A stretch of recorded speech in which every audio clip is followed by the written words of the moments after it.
Serbia ও বিশ্ববিদ্যালয়ের পতাকা হাতে স্লোগান আর হুইসেলের শব্দে মুখর হয়ে ওঠে শহরের প্রধান সড়ক।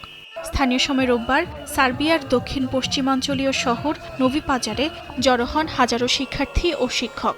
বিশ্ববিদ্যালয়ে সরকারি হস্তক্ষেপের বিরুদ্ধে প্রতিবাদ জানান তারা।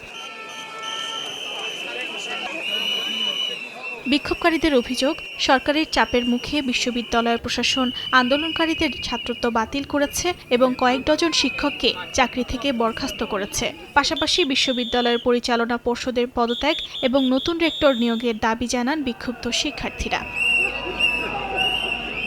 আন্দোলনকারী শিক্ষার্থীরা বলছেন, এটি শুধু শহর বা বিশ্ববিদ্যালয়ের লড়াই নয়, এর সঙ্গে পুরো সার্বিয়ার উচ্চশিক্ষা ব্যবস্থার ভবিষ্যৎ জড়িত। এদিকে সব অভিযোগ অস্বীকার করে প্রেসিডেন্ট আলেকজান্ডার ভুচিচ ও তার দল বলছে, বিশ্ববিদ্যালয়ের প্রশাসনের সিদ্ধান্তের সঙ্গে রাজনীতির কোনো সম্পর্ক নেই। অর্জিতা শেহজিন, সময় সংবাদ।